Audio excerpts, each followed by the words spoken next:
El maestro dijo que la comedia debe hablar como el pueblo y no como los políticos, porque para escribir bien no es necesario adornarse tanto.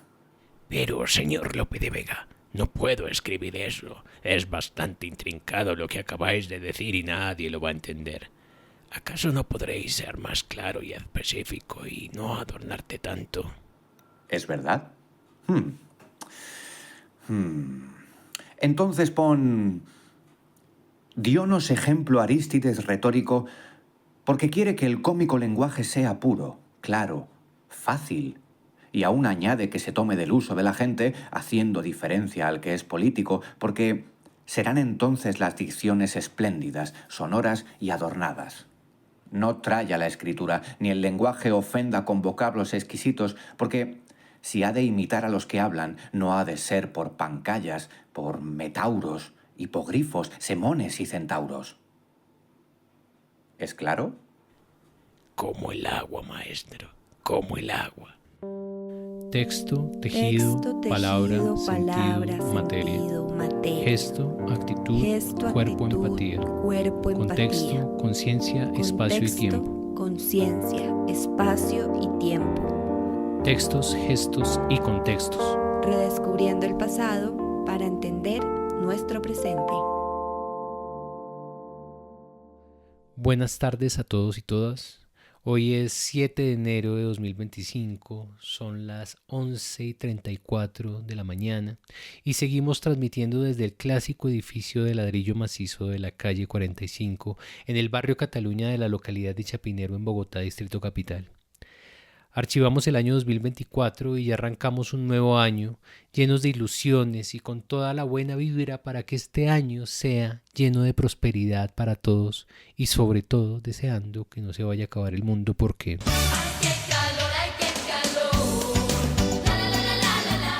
Esto del calentamiento global está cada vez peor. Así que les pedimos a todos encarecidamente apagar las luces que no se están usando, bañarse solo 2 veces a la semana, hacer las necesidades en el parque y si quieren hacer del 2 llevar una palita y ofrendar a la tierra los desperdicios, nada de bolsas de plástico. Aplica también para los peluditos y sobre todo dejen de comprar huevadas por Temu. Gracias.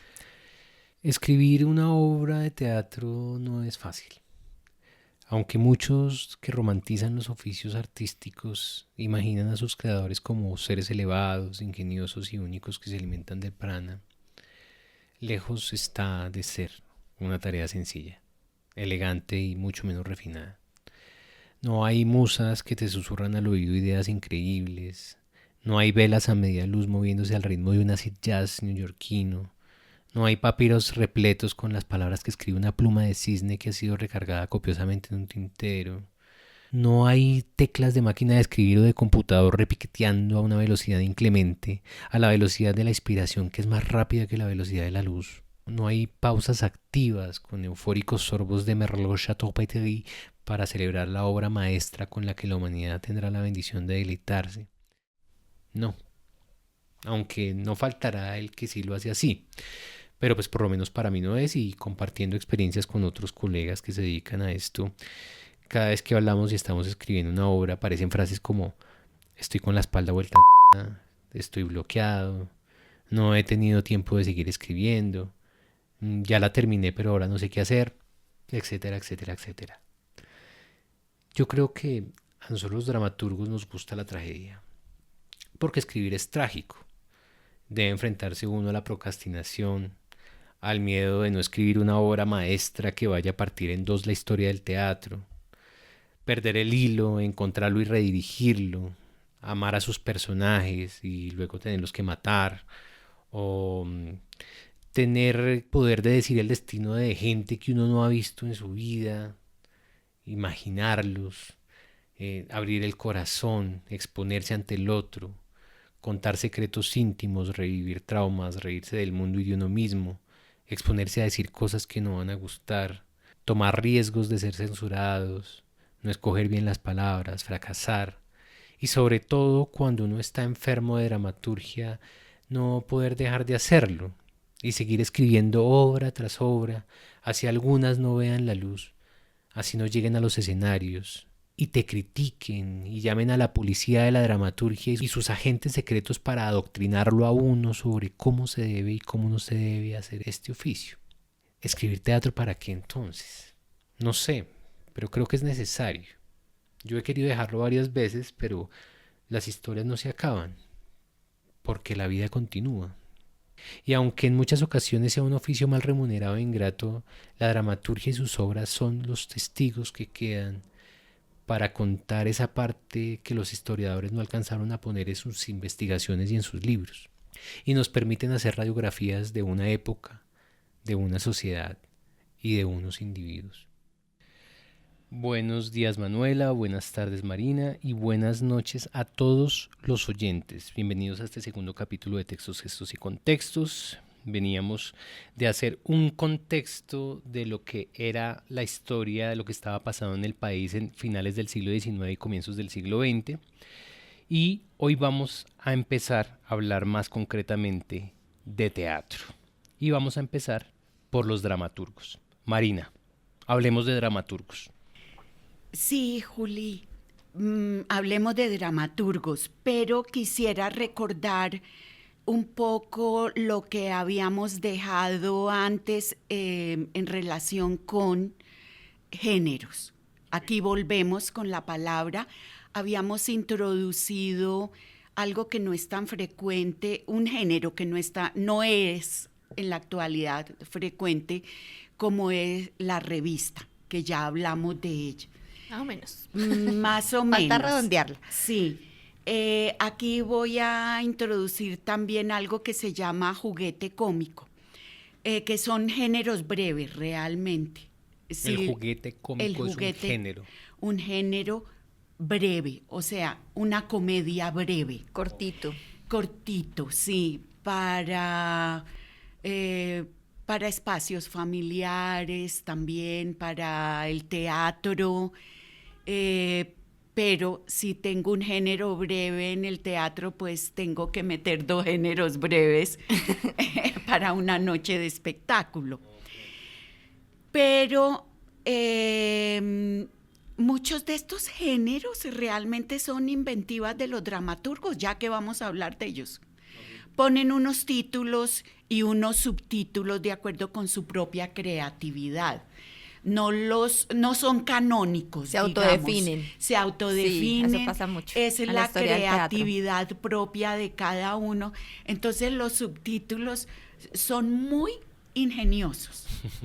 Muy originales. Muy originales, sí. ¿Tiene algo que ver, perdón Marina, algo parecido como a lo que se llama ahorita como microteatro? Sí, totalmente. Es okay. Eso. Y tiene que ver con la extensión. Sí. La extensión. Extensión y si es cómico o dramático. Ok. Sí. Y digamos que, bueno, decías que como en reuniones familiares y cosas así, pero también de pronto se utilizaban para abrir algún espectáculo grande. Sí, también, ya. Que todavía son rezagos. Como interludios. De siglos anteriores, exactamente. La palabrita interludio era un género teatral breve de la Edad Media que se incluía entre las diferentes partes de una obra de mayor envergadura, de mayor extensión. La otra palabrita, canónico, viene de canon, pero no de la marca de cámaras, no, sino significa que pertenece a unos modelos o referentes tradicionales. Mejor dicho, como deberían seguir siendo las cosas, como antes. Vamos con los dramaturgos. Vamos con los dramaturgos, a ver, conozcamos. ¿De dónde eran estos dramaturgos? Regionalmente hablando o geográficamente hablando. Algunos eran bogotanos, o sea, cachacos, o podían proceder de otras regiones del país que llegaban a Bogotá a continuar sus estudios superiores, y algunos se afincaron en la ciudad, mientras que otros conseguían trabajos en otras ciudades o regresaban a sus sitios de origen. Para ejemplificar lo anterior, podemos nombrar algunos de estos dramaturgos y unas cuantas de sus obras. Antes de enumerar esa lista, decías que venían a Bogotá a continuar sus estudios superiores. Eran personas que se dedicaban a otras cosas. Sí, venían a estudiar, por ejemplo, medicina, derecho, leyes. Ok. Ya comienzan algunas escuelas de odontología, digamos que carreras distintas a la escritura. O a la artística. Es que no había carrera de eso sí, tampoco. no. Había, era más un oficio, digamos, de vocación, creo Sí, yo. sí. Más que, pues sí, no habían escuelas de teatro, ¿no? Eso no existía. Sí, en el siglo XX hay una palabra un poco despectiva a comienzos que dicen que eres un escritor de fin de semana. Y lo decían. Creo que todavía hay gente que piensa así. Sí, pero pues no se podía vivir de la escritura. Ah, también me Cualquiera suena. que fuera.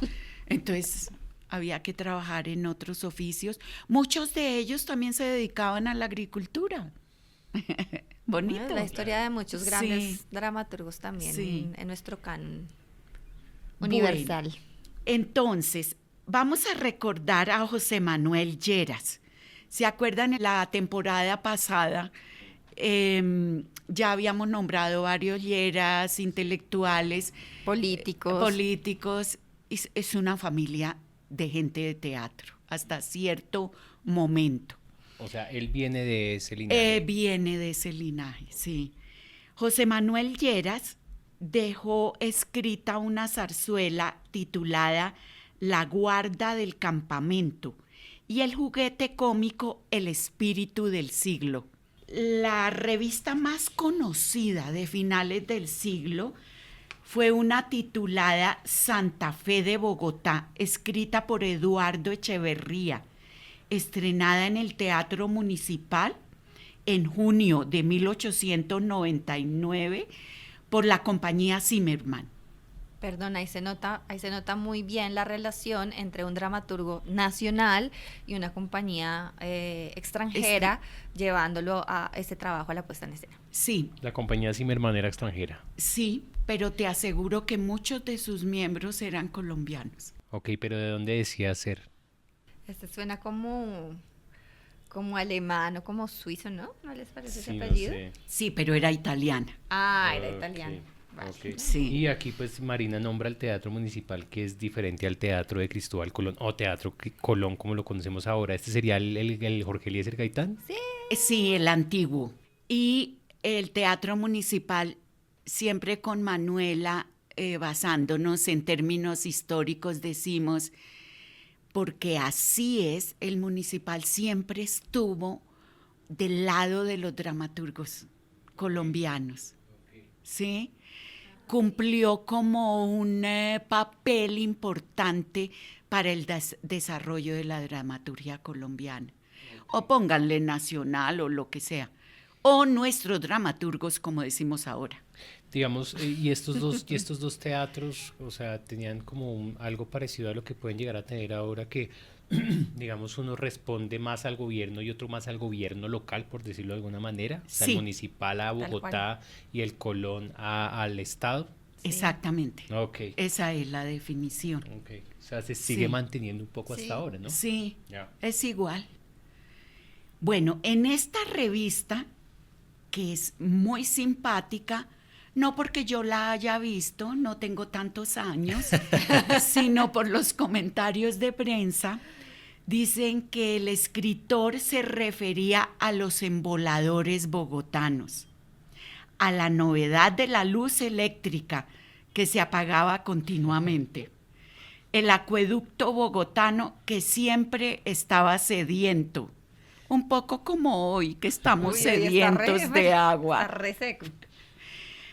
El papel moneda avergonzado ante el brillo del oro. Las calles deterioradas de Bogotá. ¿Les suena familiar, chicos? Los ríos San Francisco y San Agustín cruzados por vapores que llegan a las narices. El mal servicio que prestaba la policía. y otras curiosidades de la vida cotidiana de los ciudadanos. La obra fue ruidosamente aplaudida y la prensa habló del ingenio, los diálogos, el humor y la música. También se acusó al comediógrafo, o sea, al señor Eduardo Echeverría, de regodearse de las desgracias de la patria. Las mismas desgracias. Pero el prefecto de Bogotá, mucho más radical que los comentaristas de la prensa, lo mandó quitar de cartelera. Por supuesto, la censura. Fíjense que en el episodio anterior por ahí medio hablamos de la censura. Sí. Estábamos hablando de los títeres y de lo del pesebre. Sí, Que los títeres sí podían decir las cosas. Y aquí otra vez vuelve y aparece la censura. Sí, además que me llama la atención también como que el humor también se nombró mucho en el episodio pasado, y aquí también se nombra como el humor, a partir del humor se puede hacer muy crítica político. política, ¿no? Sí, totalmente. Pero bueno, lo digo sobre todo porque más adelante vamos a hablar de la censura. Sí, no, y además cuando dice Marina que la gente aplaudió esta comedia, es como el público bogotano siempre ha sido, yo siento que un público muy crítico. Sí. Y le gusta la crítica a través de la comedia. Y le gusta, ¿no? reírse, y hablamos del humor de la negro, desgracia. ¿no? De la desgracia. Sí, eso somos nosotros. De ser muy irónico. Sí. Sí. Bueno, el señor Echeverría escribió también zarzuelas, otras revistas, y adaptó, por ejemplo, Luces de Bohemia de Valle Inclán a zarzuela. La tituló Bohemia. Uy, ¿eso cómo será? Porque esa hora es bien difícil ya sin lo de la zarzuela. No me imagino cómo será con zarzuela. Otros de sus títulos son Los proscritos, El canto del cisne, Toros y cañas. Algún columnista escribió que este autor estaba atacado, esto lo voy a decir entre comillas, por la incurable epidemia política y de la crítica a todo lo que estaba ocurriendo en el país. Otro autor que escribió zarzuela fue Carlos Sáenz Echeverría. Hay una obra de él titulada Similia Similibus, que significa cada cosa con su semejante, con música de Teresa Tanco. Esto es importante también para nosotras, ¿no, Manu? Porque empieza a aparecer mujeres dentro del ámbito de las artes. Y la señora Teresa Tanco era una mujer acomodada económicamente. Tenía una casa grande y allá se podían estrenar pequeñas obras o géneros breves o también conciertos. ¿Saben qué me está resonando mucho? Bueno, además de lo que acabas de decir del humor y la política, que aquí, no sé si ya lo están notando, pero para mí es súper evidente que hay un tema también con política musical. Sí. O sea, la música está en todos estos autores, en todas estas dramaturgias, entonces también se hace una crítica social y política, pero con música. Claro. Que eso me parece que es algo, pues, raro para nosotros hoy en día, diría yo. Claro, además que como al converger esas dos artes también tiene, digamos, como unos, o sea, en términos de realización es mucho más complejo. Claro, tiene otra dimensión, tiene más dimensiones, más planos, tienes toda la razón. O sea, y en términos de dirección también tiene como más retos, dirigir no solo un grupo de actores, sino también a poner a dialogar eso con la música y montar de eso un espectáculo. Y me llama algo la atención con respecto a los nombres, porque uno escucha a todos estos creadores, a Eduardo Echeverría, a Carlos Sáenz Echeverría, y suenan, no sé si son de la misma familia, pero todos suenan divinamente. Sí, muy cachacos. Sí, son muy cachacos, y más si agregamos a lo que estamos diciendo que se estrenaban obras en los salones de la familia Tanco. Claro. No creo que todos los dramaturgos tuvieran acceso a estrenar en los salones de la familia. Claro, es una clase privilegiada en todo caso. Sí, aquí vamos a introducir al poeta Rafael Pombo, que era un gran aficionado al teatro. Se dice que ya viejito no iba al Colón, aunque vivía muy cerca, porque no quería salir por las noches. Acuérdense del chiflón, que todos los cachacos dicen Le agarró el chiflón. que le agarra el chiflón y es un viento muy fuerte que llega de la montaña. De la montaña. Claro. Bueno, entonces Rafael Pombo era muy aficionado a la ópera y tradujo algunas italianas.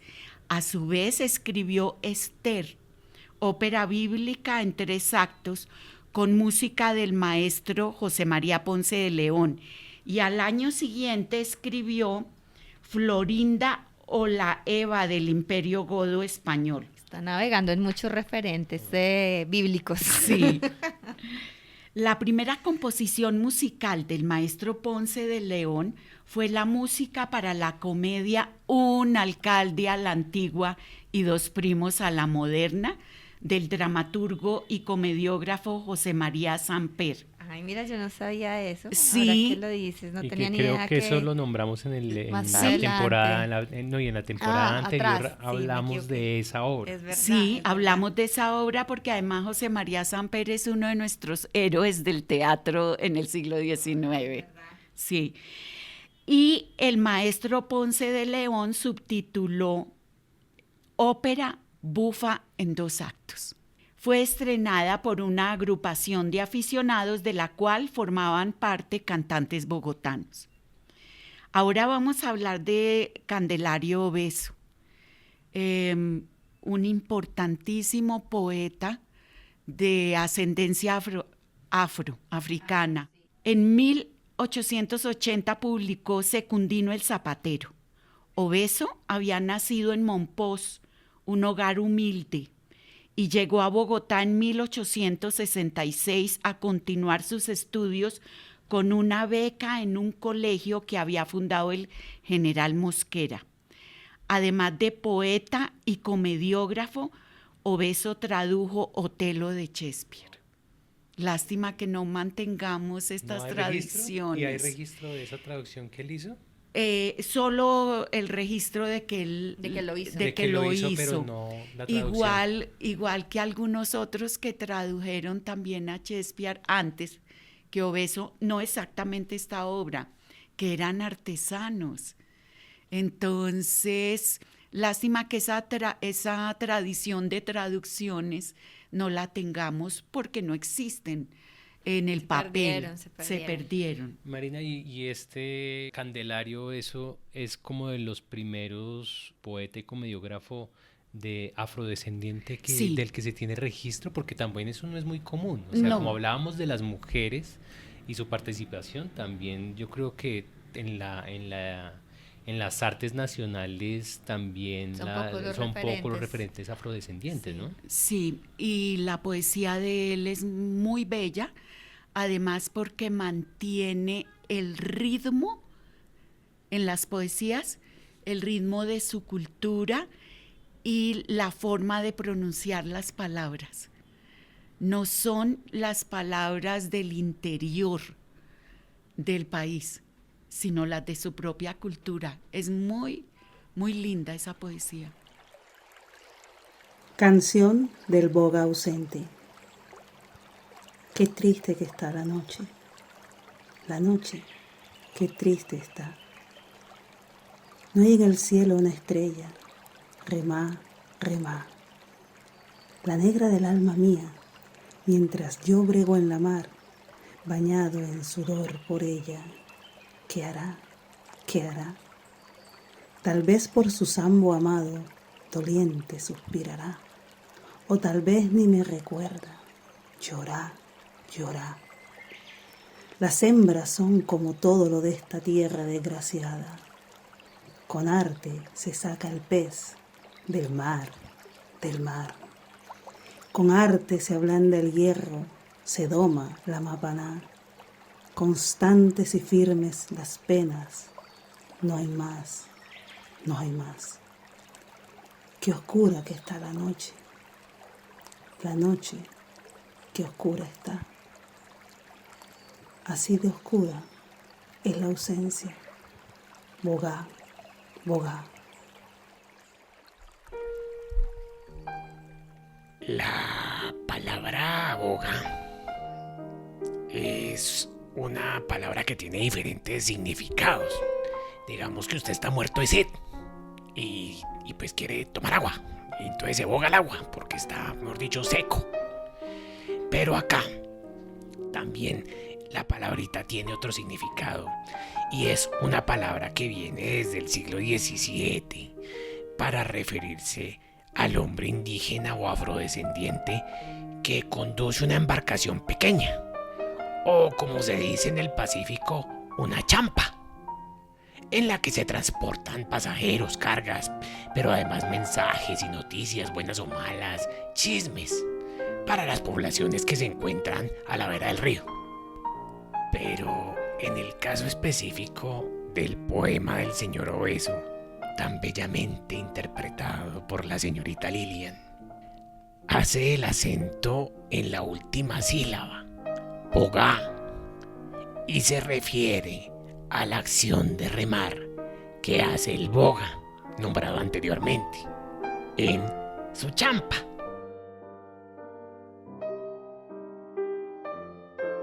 Bueno, uno de los dramaturgos más prolíficos fue Constancio Franco. Él desde muy joven empezó a figurar en el ámbito teatral de Bogotá, aunque su producción está compuesta por muchas obras inéditas y otras publicadas. Esa producción de él viene de los años 80 y 90 del siglo XIX. Esa cantidad de obras de las cuales se tiene noticia revela la constancia, como su nombre lo dice, Constancio Franco, fue muy constante. Le hizo honor a su nombre. O sea. Y varias de ellas causaron revuelo y mucha controversia. He encontrado realmente controversias sobre si él adaptaba, si era original, si no lo era, de acuerdo con cada título, ¿no? Pero digamos que es importante que la prensa haya registrado controversias, porque es que en la actualidad la prensa no registra controversias sino en política. Ya, es verdad. Sería interesante que también existieran controversias artísticas, culturales. Ay, sí. Y esa controversia uno podría como asimilarla como con la crítica, como una especie de crítica. Sí, de otra manera, sí, porque cuando decimos crítica estamos pensando en una columna escrita por una persona que sabe mucho de teatro y que asiste mucho. En cambio, la controversia puede estar registrada Pensamiento crítico, más bien. Sí, más y bien. no tanto por un crítico teatral. Okay. Sí, Marina, y es importante precisar que Constancio Franco nació en Santander y pues igual que todos estos dramaturgos de los que hemos venido hablando, pues procede de las regiones. Aquí uno de los dramas que él escribió me da pie para hablar de otro tema y es el drama histórico. En su edad madura, Constancio escribió Los Próceres o el 20 de julio de 1810, estrenada en el Teatro Provisional de Francisco Zenardo, antes de que este empresario emprendiera la aventura de construir lo que después sería el Teatro Municipal de Bogotá. O sea, antes del Jorge Eliezer era el municipal y antes del municipal era el Teatro del señor Zenardo. Exacto, que era uno provisional. Ese porque es el orden cronológico de los sí, nombres. Es el mismo sí, teatro con 3 nombres diferentes. Sí, lo que ocurre es que el Teatro Provisional era un teatro más de circo, porque él inicialmente fue un empresario de circo, presentaba también teatro. Pero a lo que me refería es el drama histórico que se empieza a dar a finales del siglo XIX. El drama o teatro histórico es una categoría que sirve para definir a un tipo de teatro o dramaturgia que implementa los acontecimientos históricos como material detonante o pretexto para la creación. para el joven Patrice Pavis, este señor que tiene un diccionario, él dice que una obra de teatro es histórica cuando relata hechos históricos o cuando plantea la cuestión de la interpretación de acontecimientos pasados o presentes. Resulta que los dramaturgos anteriores a este final de siglo no escribían dramas históricos porque había, no sé si temor sea la palabra, ayúdenme ustedes, no tocaban los temas históricos de la independencia política de España, porque algunos decían que no iban a encontrar la real fidelidad histórica, que de pronto iban a traicionar esa fidelidad. Cosa que ahora al drama histórico no le importa si es fiel o no a los hechos porque en no sí es, mismo. porque no es historia, sino ficción.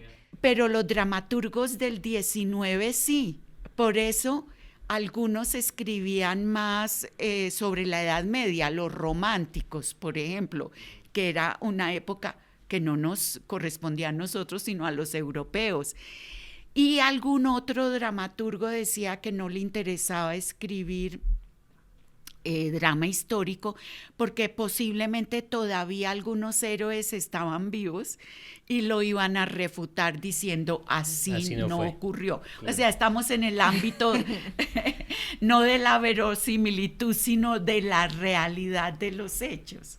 ¿Sí? Digamos, en ese caso, Marina, por ejemplo, y Manuela, ustedes como investigadoras, ustedes podrían tomar como referencia una obra como esta para saber cosas de ese periodo. Claro. Sí, como esto me sirve para entender cómo era el 20 de julio de 1810. Cómo lo veían a comienzos de siglo. Okay. Más sí, bien. Sí, o sea, cómo lo veían los escritores en retrospectiva. Claro. O sea, la mirada de la época del escritor. Sobre la otra época. Sobre el pasado. O sea, hay como un como una meta historia. Sí. Fuentes en todo caso, sí. Bueno, también escribió Don Constancio, Sámano, Boves y los comuneros.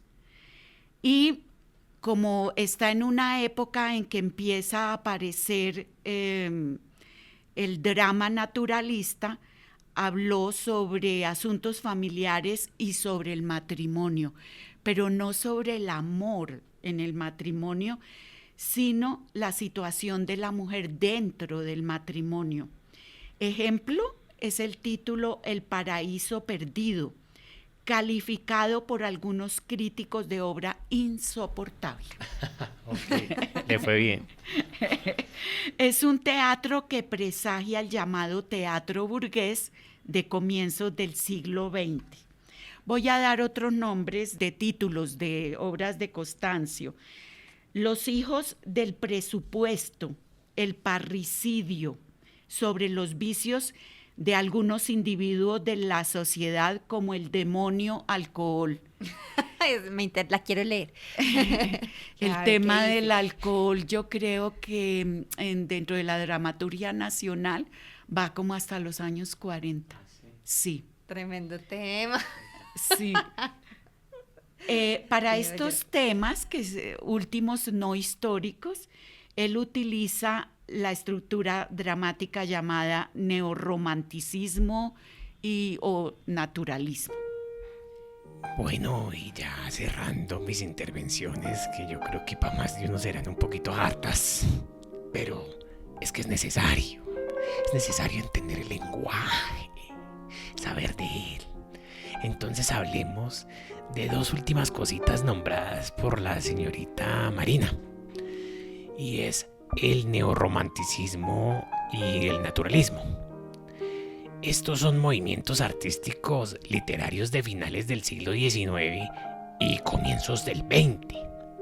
Y entre las características del primero están la exaltación de los sentimientos, del mundo interior y de la individualidad. Mientras que el segundo, el naturalismo, es un movimiento artístico que hacia 1880 propugna una revolución total de una realidad no estilizada y embellecida e insiste en los aspectos materiales de la existencia humana. Por extensión, es un estilo o una técnica que pretende reproducir fotográficamente la realidad, sí, así como uno la ve.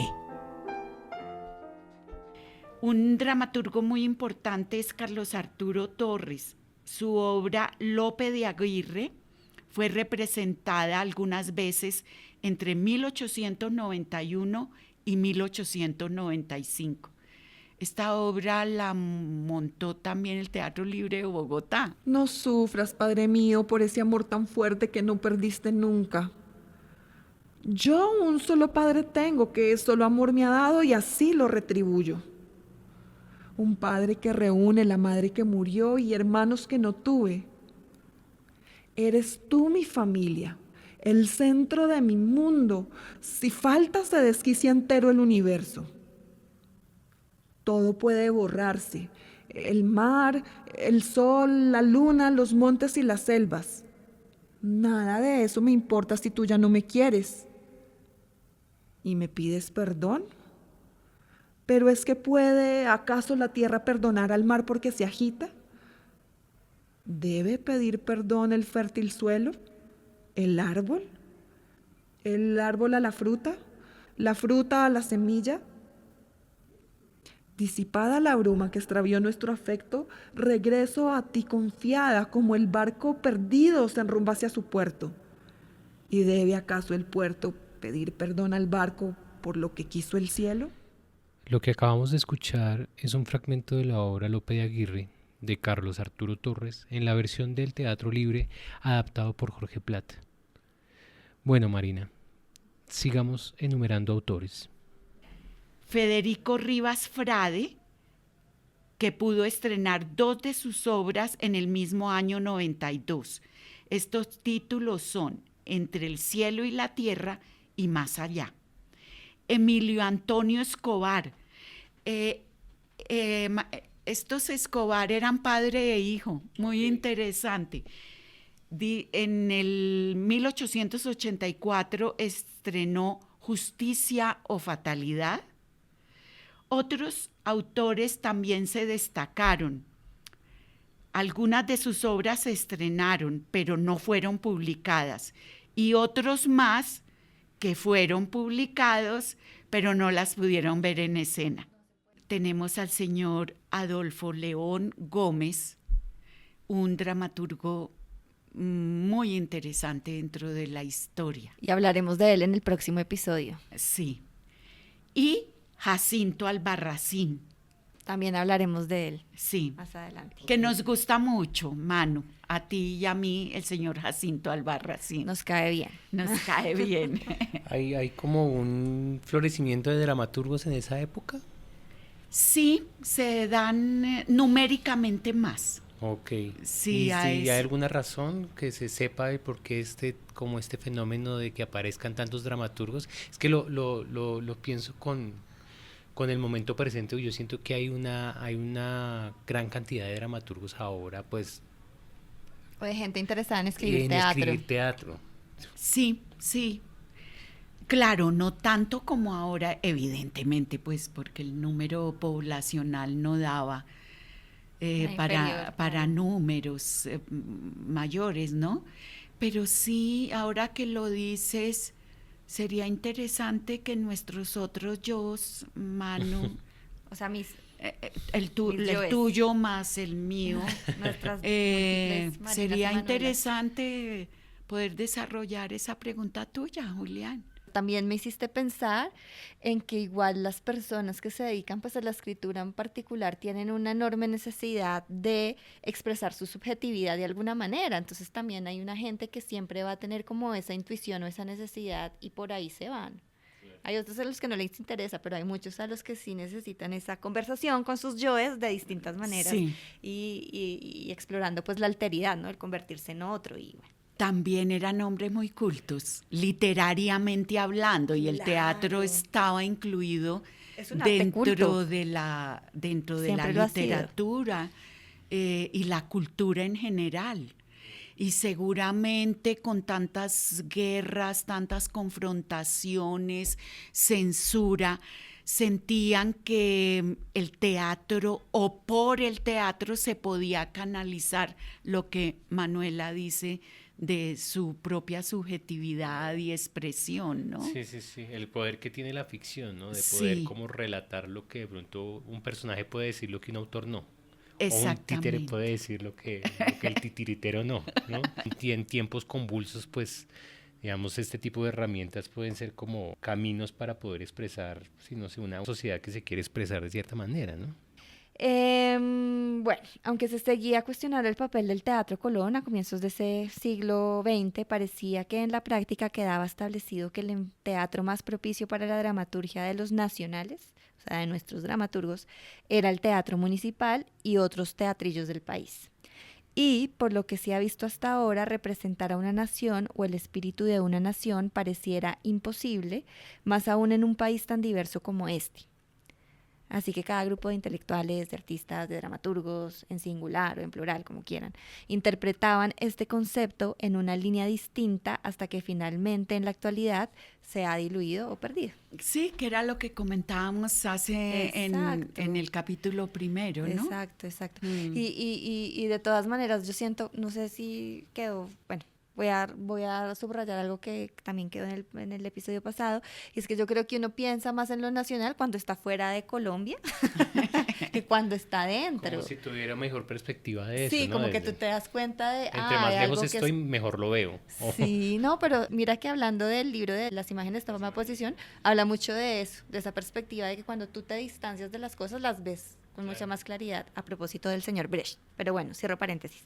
Al inicio del siglo, con la reunión de intelectuales, artistas y escritores de la Gruta Simbólica, tema del que también hablábamos en la temporada pasada, volvió a renacer la idea de la necesidad de un teatro nacional entendida como la actividad escénica que se debía fomentar, y por ese motivo Manuel Castelló fundó el primer grupo dramático de este siglo XX y el teatro La Scala de Chapinero, que sería el motor de otras compañías que se irían organizando y tendrían actividad entre los años 10 y 20.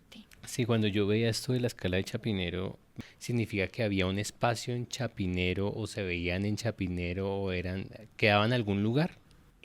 Cerca a la iglesia, ¿cómo se ¿Lourdes? llama? De Lourdes. Ok, pero ya no existe. No, no, se acabó muy rápido. Habían sacado una casa en arriendo y ahí se establecieron y era un lindo o un agradable paseo porque Chapinero quedaba muy lejos de Bogotá. Total, ya de ahí para afuera era sabana bogotana. Era sabana, entonces para la gente joven era muy agradable ir a encontrarse con sus amigos allá. Ok. Sí, de todas maneras voy a hacer publicidad a un libro que Marina acaba de publicar, el de los edificios arquitectónicos, ¿cómo se Sí, llama ese libro? Por edificios si- teatrales. Edificios teatrales, por si quieren consultar más sobre este tema de nuestros Sí. teatros antaño, de antaño, pues ahí pueden encontrar información. Bueno, ¿qué más les digo yo? En realidad hubo un florecimiento de estas compañías que hicieron que los espectáculos adquirieran fuerza en distintas partes del país. Actores y actrices se formaron al interior de estas compañías, en algunos casos compuestas por nacionales y extranjeros que se habían quedado en el país. Esto lo vamos a profundizar un poco más adelante, ¿no? Yo creo que en unos 2 o 3 podcasts podemos hablar más de esto. De los actores y las actrices, Sí. sí. Yo quiero dar un salto desde comienzos de siglo que Manu ha tocado a un lapso en los años 40 que toca la actividad teatral a través de las compañías y sus repertorios. En este momento, seguimos en lo del Teatro Nacional, ¿no? Sí, sí, sí. En este momento, algunos intelectuales y dramaturgos de manera expresa calificaron la práctica teatral con 2 rótulos. Uno, teatro de arte, y el otro, teatro popular. Eso suena a Teatro de Arte de Moscú. Sí. Stanislavski, toda esa gente allá en Rusia. Bueno, los del teatro de arte se podrían representar en lo dicho por el escritor Rafael Guisado. O O sea, él representa una clase de intelectuales, de maestros y de hacedores de cultura, digamos. Rafael Guisado es el tío de Ricardo Camacho, ¿no? Sí, Que era un crítico de teatro, de Ricardo Camacho, el director del Teatro Libre. Esto es familia, esto es familia. esto es de familia, sí.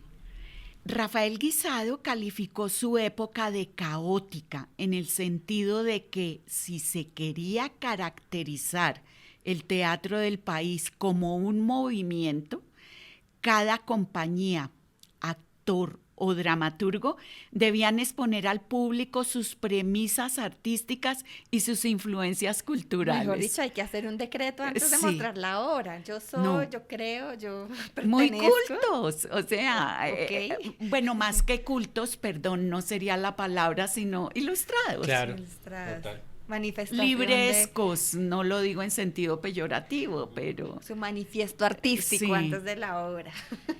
Guisado pensaba que el teatro de arte o teatro intelectual era el más adecuado para que se diera origen a un teatro colombiano, porque sus premisas estaban inscritas en conceptos universales del arte y del teatro. Cuando hablamos de universalidad estamos realmente hablando del teatro europeo. Occidente. Occidente, pero somos muy europeo. occidentales en muchos Sí. sentidos. Hasta ahora estamos dándole la vuelta a eso.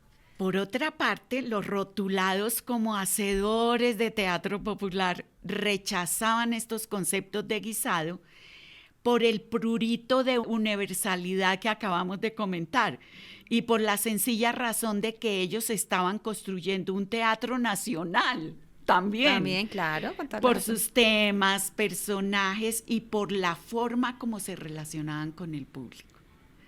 Este teatro llamado popular tenía gran influencia del público y parecía que ratificaba lo anterior. Claro. Sí, pues traía a esa nueva población que llegaba del campo y de la provincia y parecía que esta nueva población en Bogotá se sentía representada en las obras de teatro. No, yo creo que seguramente era así. Sí. Yo no diría parecía, yo digo seguro se sentían representados. Muy O sea, lo afirmo. representados. Y volvemos al teatro municipal, esa representación de ese pueblo Estaba que ahí. llegaba, iba al teatro municipal. O el teatro recogía a esa nueva población, que me parece un fenómeno muy interesante. Es como, digamos, obviamente eso no pasa ahorita, pero en esa época sí el país estaba dividido, ahorita no. Nunca. Había como un teatro para un público y otro teatro para otro público. Sí, Es que siempre hablar de teatro o hablar de público, siento yo que es hablar de diversidad, de muchas cosas. No hay una cosa como una totalidad absoluta. Claro, y Es eso muy me hace difícil. pensar en como que, ¿qué es representar a una nación? Y digamos, ellos estaban, digamos, como en esa Cada lucha de uno. decir, nosotros estamos representando a una nación, pero al final ambos están representando a la nación, o sea, cada uno desde sus lugares. Y representan algo y excluyen algo al mismo tiempo. Y para mí la pregunta es, ¿qué sería para ustedes representar a una nación en teatro? uy, quedamos mudas, man. Porque Estoy en estado de inefabilidad, como Sí. diría Duati. no, yo creo que eso es imposible. Lo dijimos en el episodio 1. Pero sí, es imposible. sí. No hablemos de otros países, hablemos de este. ¿Qué tiene que ver un bogotano con una persona nacida En Montes de culturalmente María, hablando? en Montes de María. Culturalmente hablando o artísticamente hablando. Pero además lo que estábamos hablando, creo que la vez pasada, en el primer episodio de esta nueva temporada, y es que el concepto de nación y de patria, eso ya también se diluyó, ya somos muy pocos los... Bueno, yo no sé si creo en eso, creo que no. Sí, ya es muy difícil creer en que yo soy de una patria, yo soy de una nación, entonces, ¿por qué voy a pensar en representar qué? Si acaso me represento a mí misma y eso. Sí, Sí, estamos Entonces, en ese momento, sí, ¿no? eso está en crisis hoy. Y hoy está en crisis, pero se podría hablar de que, y esto lo tocamos un poco en la primera temporada, pero ¿hay algún teatro que esté representando a esta nación en este momento? Todos. Todos. Todos los que Todos. hagan teatro representan a esta Exacto. nación en este momento. Todos, sí. O sea, Esos son temas espinosos, ¿no? E interesantes. Pero si pensamos en los grupos de intelectuales que yo digo que puede representar Rafael Guisado, pues es evidente que estaban incluyendo no solo al teatro que rotulaban en Bogotá teatro popular, sino también el teatro hecho por las compañías itinerantes que llamaban, o sea, que surgían en pequeñas poblaciones e iban circulando por poblaciones cercanas a su punto de origen, que se dio en Antioquia, en la costa, y también estaban ignorando otras expresiones espectaculares, ¿no? No necesariamente teatrales. Y eso de que cuando tú empiezas a hacer, a subir al escenario, primero tienes que decir cuáles son tus influencias artísticas, culturales. Bueno, suena como a un manifiesto y, como tú dices, Manu, excluyente. y saben también que estaba pensando, se me estaba ocurriendo una pregunta. Y es si hoy en día se podría decir que hay un público de teatro popular y un público de teatro de arte como ocurría en la primera mitad del siglo XX. ¿Qué opinan? Y para responder a la pregunta, demos la bienvenida al director, actor y dramaturgo, miembro fundador de Ditirambo Teatro, oriundo de la ciudad de Bogotá. Recibamos con un fuerte aplauso al señor Rodrigo Rodríguez.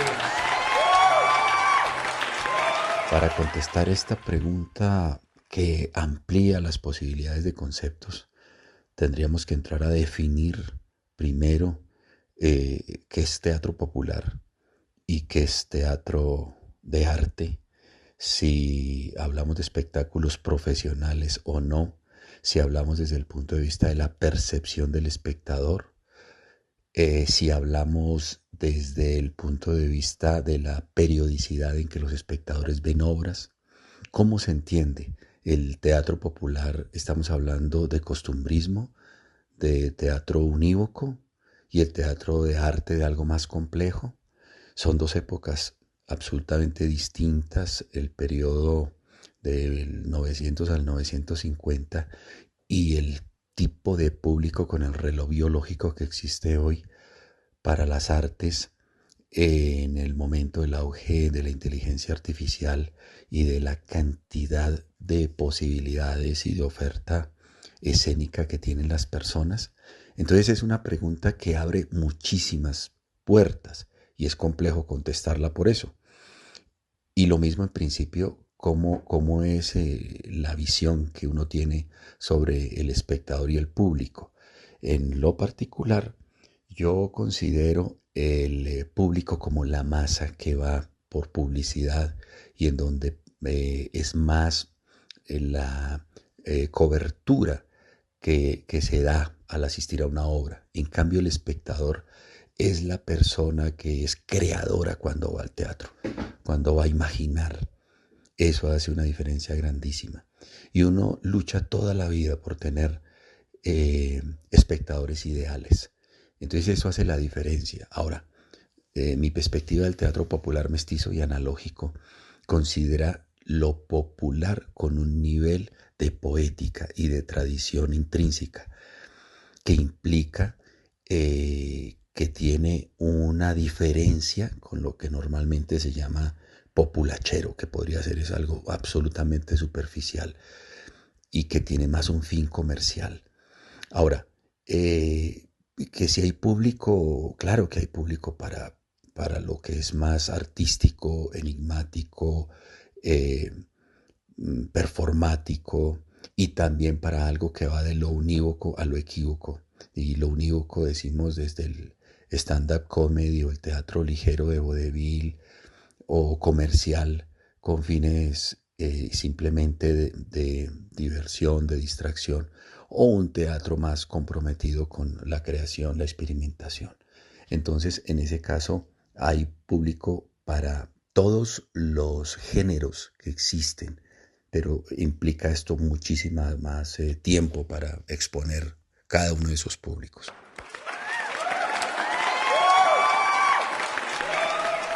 Bueno, ¿y ustedes, Marina y Manuela, qué piensan sobre este tema? Juli, yo no creo, ¿sabes? Esas preguntas como blanco y negro.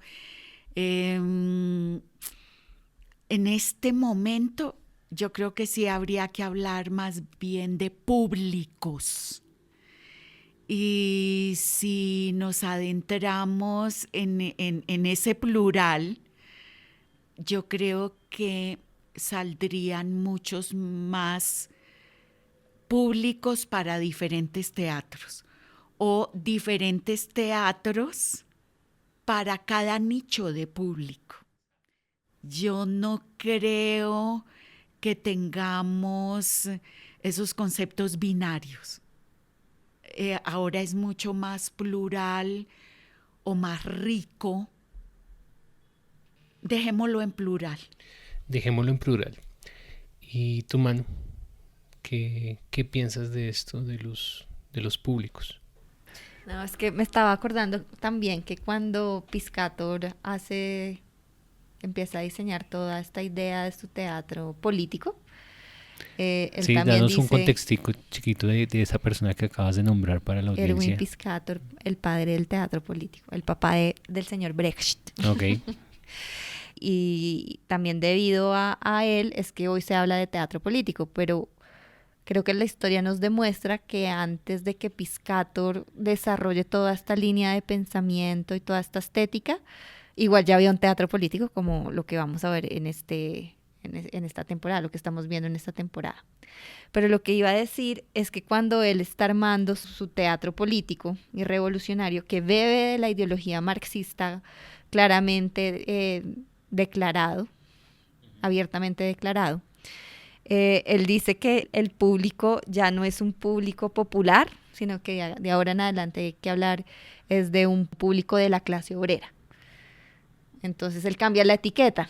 Entonces estaba pensando, escuchando a Marina y la pregunta, que también pues cada teatro y cada discurso teatral o estético también pues tiene que enunciarse desde algún lugar y encontrar como esas nociones o esos términos que apelen a su propio lenguaje, que es un poco lo que hizo Piscator. No, ya no me sirve hablar de teatro popular, ya se murió el teatro popular, él lo dice en muchos escritos, el teatro popular se murió y de ahora en adelante es un teatro, no dice proletario, dice obrero. Entonces, pero pues eso no pasa porque él lo diga, pero cambia la perspectiva otra vez. Otra cosa que me parece interesante de esa dicotomía popular-arte es que para mí es muy difícil separarlo. O sea, porque lo popular no es arte, por ejemplo, ¿sí? Y yo soy una persona muy sensible a la cultura popular, me encanta lo popular, sí, lo tradicional, lo folclórico, y a mí me parece que es muy artístico. Entonces también me parece que encuentro dificultades en esa separación y creo que al final, más que ponerle una etiqueta al público,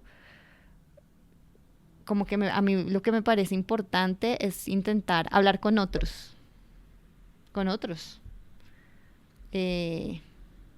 una alteridad, o sea, no estoy hablando para mí, sino para otros, y que seguramente esos otros son muy diversos, como decía Marina. Entonces pueden ser populares, o pueden ser intelectuales, o pueden ser muy cultos, pero yo ¿qué hago para intentar conectarme con otros que en la mayoría de los casos no sé quiénes van a ser? Más allá de las etiquetas, lo importante es entablar un diálogo con los otros, trazar puentes, encontrar puntos de encuentro y también de desencuentro. Entender que las obras no se crean para una masa enajenada o para un público específico, sino para individuos con criterio que dialogan con las obras desde la intimidad de su propia historia. Ya no hay más conceptos binarios, como decía Marina, y aunque el teatro siempre tenga un aforo reducido, en él tienen que entrar todos. Y así cerramos el telón de este 10º capítulo de Textos, Gestos y Contextos, y le abrimos la puerta a nuestro siguiente episodio, en el que llegarán los anarquistas y serán quienes nos muestren otros caminos y otras opciones políticas. Ya las cosas no serán más blancas o negras, o rojas y azules, en este caso, y una gama de colores empezarán a aparecer en el boceto de país que aún seguimos entendiendo y descifrando.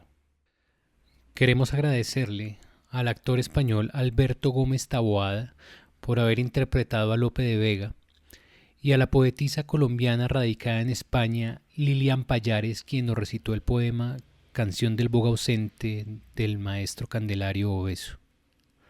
Gracias a ambos por prestarnos su voz y jugar con nosotros. A Rodrigo Rodríguez por acompañarnos con su valiosa opinión e invitarlos a visitar su página web teatroditirambo.com y saber más sobre sus obras de teatro y sobre todo a conocer más sobre su teatro popular mestizo y analógico. Muchas gracias Marina, muchas gracias Manuela y muchas gracias a todas y todos los que están del otro lado. Nos escuchamos en otro momento. Recuerda seguirnos en Facebook e Instagram. Puedes escuchar los episodios completos en Spotify y YouTube. Si quieres ponerte en contacto con nosotros, escribe a textosgestosycontextos@gmail.com. Y para ampliar la información que escuchaste en este podcast, puedes visitar el Museo Virtual de las Artes Escénicas en museartes.net, donde podrás encontrar exposiciones, reseñas y artículos sobre el teatro en Colombia.